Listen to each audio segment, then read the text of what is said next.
The jobs report for July has come out, and it's bad. Real bad. Oh, no! The U.S. economy added only about 73,000 jobs in July, which is far more than expected.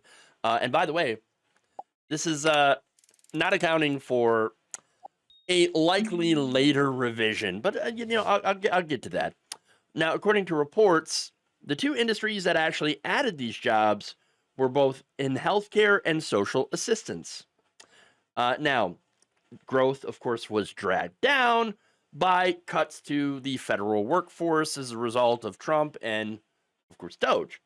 Now, 12,000 federal jobs were lost in July, and federal employment is down by 84,000 since reaching a peak in January.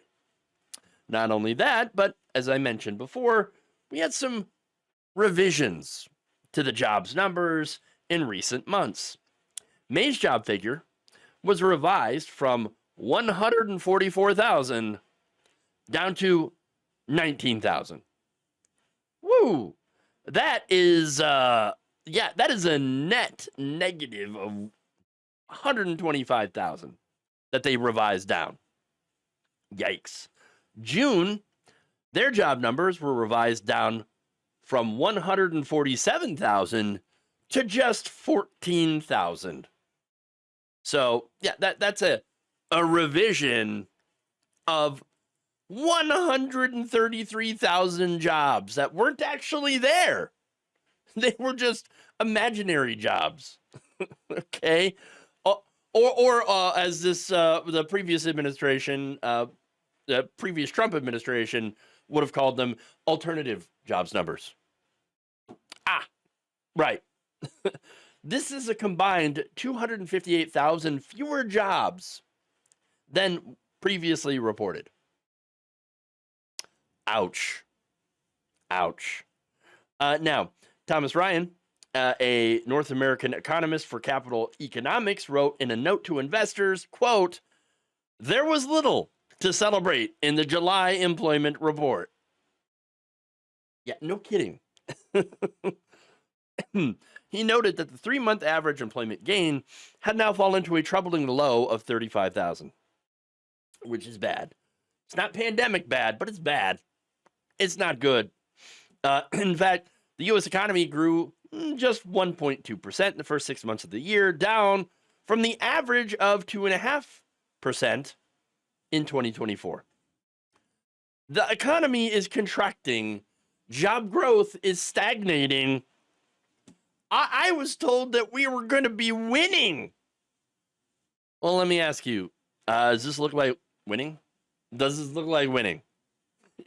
And again, we're not even talking about wage growth, which is also down, stagnating. What's causing all this? I mean, there are different factors, of course, but one of the big drivers is Trump's tariffs. The man does not know what the hell he's doing. The man is slapping tariffs on everything while we're bleeding jobs, not just government jobs, by the way, but in manufacturing. Remember the thing that Trump said he's going to bring back by using the tariffs?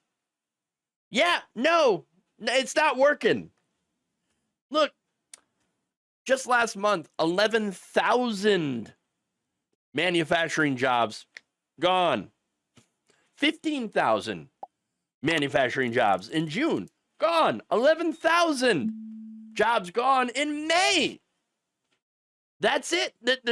Trump's blowing up the economy. And not in the good way, but in the stupid man with dynamite way. I mean, that guy, oh yeah, no, he's going to make the economy great again, everybody. Oh no. Oh God, no.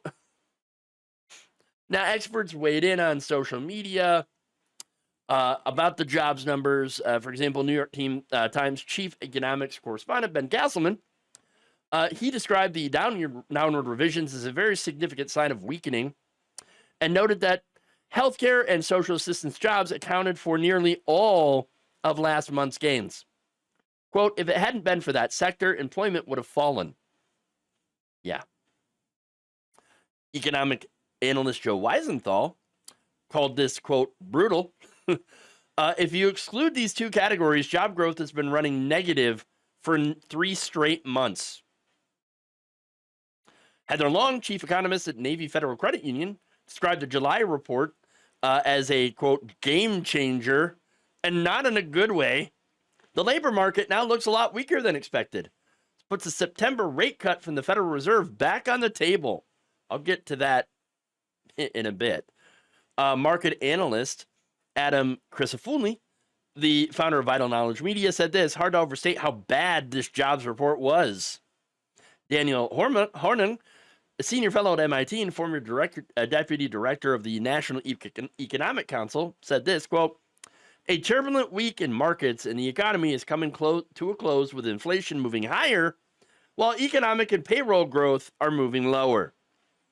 It's a precarious position for the Fed and the economy, largely a result of the Trump administration's stagflationary tariff policies, which are set to move even higher beginning next week.